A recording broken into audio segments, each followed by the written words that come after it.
Hey modders, 2024 is nearly over. I know, crazy. And we've decided to put together some mods that have been staples in our load orders this year that we recommend you try. If you know me, you know I love Cyberpunk 2077, so I'm starting with Arkhe's realistic complexion, pale skin for universal skin tone, head textures, 4K. It's a mouthful, I know, but the attention to detail in this mod is wild. Be sure to check out their universal skin mod as well, by the way. It's a really impressive mod that will help complete the look. What sold the complexions for me though was the makeup with their grungy, smoky eye looks. Complexion 4 is my personal favourite. It's giving Effie from Skins vibes that throw me back to the indie sleaze era. So if you fancy reliving your Tumblr phase for your character, this is the one for you. At the start of the year, I was obsessed with Baldur's Gate 3, so much so I had to ban myself from playing it as the 3 AM nights were getting out of hand. But when I saw Kylin's Horns by Kylin 3, I knew it wouldn't be long before I booted up the game again. As a lover of both tieflings and trinkets, I loved this mod the moment I saw it. Each horn set is beautifully crafted with jewellery and knickknacks that add a bunch of personality to your tiefling. And if, like me, you love mods that add extra character customization options, bring a bit of extra lore to your character, and make you spend more time in the character creator than actually playing the game, this is for you. Finally, my top pick of the year is Seamless Co-op by Yui for Elden Ring. Honestly, I wasn't sure if I even wanted to play Elden Ring at first. It looked difficult and I'm prone to panicking when things jump out at me. But the expanded weapons and content caught my attention when the DLC dropped, especially the idea of building a magical girl inspired combo. Looking at you, Pole Blade of the Bud and Rotten Butterflies. What can I say? I grew up watching a lot of Sailor Moon. My partner had already played some of the game and suggested we try the co-op mod, and it's been a game changer. Do I still find it difficult and panic when things appear from seemingly nowhere? Yeah, absolutely. But it's been loads of fun playing together and we're now hooked, playing it almost every night after work. And honestly, I can't imagine tackling the lands between any other way.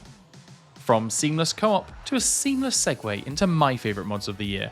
We'll kick things off with some more Cyberpunk. I've been diving back into Night City ever since SlugGirl suggested that I try out all of the character cosmetic mods available on Nexus. Affectionately calling the game Barbie Dress Up, hey, there's no hate here. And while I was able to make my perfect V, she was missing something. That wasn't until I stumbled upon yellingintothevoid's round glasses. And I'll be honest, you should be checking out all of their cosmetics in the Voidware Atelier if you've got a moment, because it's all worth it. And pairing that up with a whole bunch of other cosmetic mods from fan favourites across the Cyberpunk modding community means that not only does my V have the look that I was hunting for, but also that Johnny will have to wait, as I'm going to be busy with some screen archery for a while. Now, when I'm not playing dress up in Cyberpunk, I found myself returning to a personal favourite, Elder Scrolls Oblivion. Now, back in 2006 when it launched, the Imperial city's almighty size meant that it required loading screens between districts. But in 2024, that's most certainly not an issue. And with Vorians' open Imperial city, you can feel true immersion as you travel between districts without loading screens. It's the little things, alright? Plus, it means I can more easily escape my adoring fan. Now, if you're looking for a bit more action, here's some footage of Shaska and myself duking it out in what is probably my favourite mod of 2024, Nier Automata Online PvP. This mod has been an incredible undertaking, and with it, you can face off against your friends in custom-made arenas. You can even choose your loadout, picking between 2B, 9S, and A2, and any of the weapons, pod loadouts, and chipsets in the game. If you're not quite ready to square off against another player, you can always head into practice mode, letting you skill up against a CPU. And what's more is the team aren't done yet. Not only do they run regular tournaments via their Discord, a main story co-op mode is planned to be added, as well as a battle royale mode. I can't wait. That Nier mod is cool, but glasses, Jack?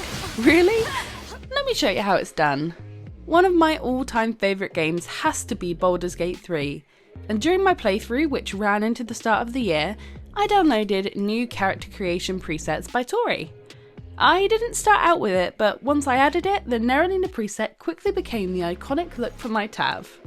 It's got so many amazing options, and honestly, I can't help imagining backstories for every single one. And yes, Gale's still obsessed, our romance is going strong. This year, I replayed Life is Strange, a game near and dear to my heart. If you're a fan of Max and Chloe but want to shake things up a bit, you just have to try the Life is Strange meme subtitles mod. It's full of clever fourth wall breaking subtitles and even adds a save scum button, perfect for those moments where you forget Alyssa's about to take a football to the face again. Ow! Oopsie daisy. Finally, I had to return to Skyrim, the old faithful. This time, I wanted to play the game in a different way than before, so I downloaded Elianora's Breezehome with the plan of filling it up with every collectible available in the game. I've always been a huge Elianora fan, so this just felt right, you know? Plus, the entire home is beautiful. Pair that with johnskyrim's dragon claw textures, and suddenly I was way too into collecting claws. Here's my collection so far. On to the Dragon Priest masks next. I think it's fair to say we've taken our Skyrim mod list in slightly different directions, Modsetti, as you'll see in a minute. But first, I discovered this mod earlier in the year for a Starfield video and really liked it. RabbitDoesStuff has created a number of these real lights mods, and they do an amazing job of shifting the ambience in game and offering, to my eyes at least, a more classically sci-fi aesthetic. Exactly what I'm looking for from Starfield to begin with. Sticking with the aesthetic mods, my next choice is the Autumn Flora Enhancement mod for The Witcher 3. It's simple. It just changes the leaves around Velen and Skellige from their summery green to cozy red and golden hues. But I think it's really effective, especially as escapism while the skies outside my actual home are increasingly grey and windy. Autumn has always been a favourite time of the year for me, and now I can stretch it out that little bit longer, maybe to get me to Christmas. Finally, that Skyrim mod I teased earlier. The Dismemberment framework had to get a mention. Is it gory? Yes. Is it a little macabre? Sure. And am I probably on a watch list for enjoying it as much as I do?